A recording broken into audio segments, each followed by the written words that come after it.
अगरचे आपके पास एक कमरा है और छोटा है, अगर आपने उस एक कमरे को भी वेल ऑर्गेनाइज़ किया है ना, तो वो भी अच्छा और पुरसुकून कमरा बन जाता है, बल्कि आपके लिए पूरा एक घर बन जाता है, पूरे घर का काम देता है। कि जो आप एक पूरा घर बनाते हैं, उसमें रहते हैं, तो लेकिन जब मैं मिसाल दे रही हूँ, लेकिन जब आपको एक कमरा मिलता है ना, जब आप शादी करके आती हैं, तो बच्चे भी हो जाते हैं, तो एक कमरा ही रहता है जब तक आपके शौहर आपको घर बना के नहीं दे देते। तो लेकिन अब हम एक कमरे को भी अगर वेल ऑर्गेनाइज़ करके अच्छे तरीके से क्लीन करके रखें, तो वो भी पुरसुकून और हमारा पूरा एक आशियाना बन जाता है, हमारा एक कमरा भी। और वो भी मतलब हमें एक पूरा एक जन्नत जितना सुकून देता है। जब छोटे थे ना, तो मेरी मदर को भी एक कमरा मिला था और वो छोटा था, मतलब बहुत छोटा था। बिल्कुल जब हम छोटे थे तो मेरी मदर बताती हैं कि बस मेरा बेड और ड्रेसिंग टेबल ही मुश्किल से आया था, लेकिन उन्होंने उसको भी वेल ऑर्गेनाइज़ करके रखा, क्लीन रखा। उसके बाद हमें फिर उस रूम के साथ वाला रूम मिल गया और उसको मेरी मम्मा ने ना दीवार तोड़ के ना दीवार उसकी, मेरी मम्मा ने, मेरे वालिद साहब ने ना उसकी दीवार तोड़ के, तो वो 2 कमरे थे ना, फिर 2 कमरों को 1 कमरा बना लिया। फिर वो भी इतना हो गया था कि उसमें सोफ़े आ गए थे और बेड, ड्रेसिंग टेबल आ गए थे, मतलब इतनी चीज़ें उसके अंदर आ गई थी। तो उसके बाद फिर मेरी मम्मा ने जब वो कमरा भरा कर लिया ना, उसके अंदर कारपेट बिछा लिया, सोफ़ाज़ रख लिए और वो इतना साफ़-सुथरा था, मुझे अब भी मेरी आँखों के सामने वो रूम आता है। क्योंकि तकरीबन मैं ह हम मैट्रिक में थी, तकरीबन मैं मैट्रिक में हो गई थी, जब हमने अपना न्यू घर लिया है, मेरे वालिद साहब ने। मैट्रिक तक हम वो उस एक रूम में ही थे और एक रूम में मेरे पेरेंट्स भी और हम बहन-भाई भी माशाल्लाह।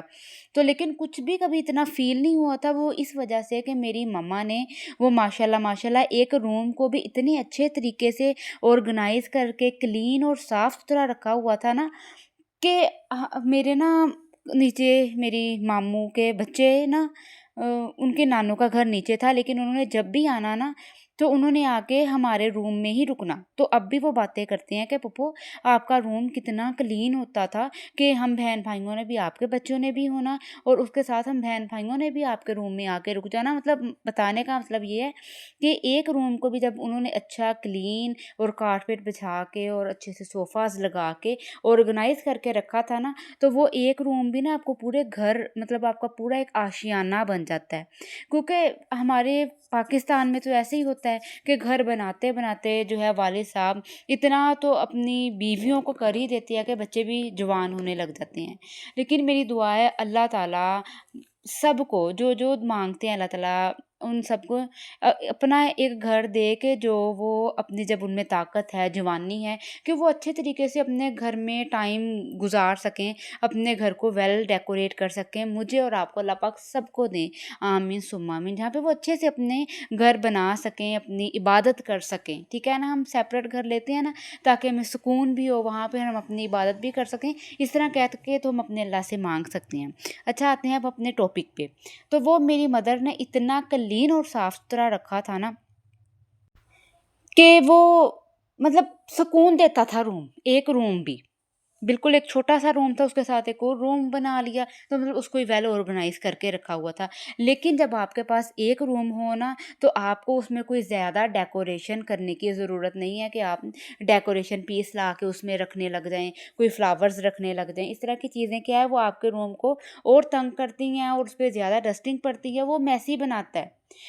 मेरा तो यही था कि जब भी एक ज़ाहिर है एक रूम भी मिलता है, कम है कि जो बिल्कुल शादी करके गई हैं और उनको पूरा अपना घर मिल जाए।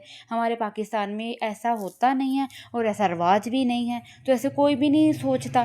तो ज़ाहिर है एक रूम ही मिलता है, तो अब मैं क्या हूँ, मेरा तो मतलब यही माइंड है कि कोई भी डेकोरेशन पीस नहीं रखना, क्योंकि कोई भी हम डेकोरेशन पीस रखते हैं, एक तो उससे रूम हमारा और तंग लगने लग जाता है और दूसरा उस पे डस्ट इतनी पड़ जाती है और उससे फिर नज़ला ज़ुकाम और ये सब कुछ हो जाता है। जो मेन चीज़ है, हमारा फर्नीचर ही टाइम पे उसकी डस्टिंग हो ही जाए, यही बहुत है।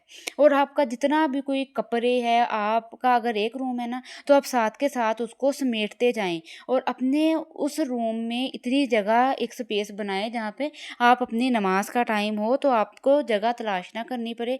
अपने रूम का खलारे समेटने में ना आपको टाइम वेस्ट हो, बल्कि वो जल्दी से आप उस जगह पे अपना जाए नमाज़ नमाज़ बचाएँ और अपनी नमाज़ पढ़ने लग जाएँ।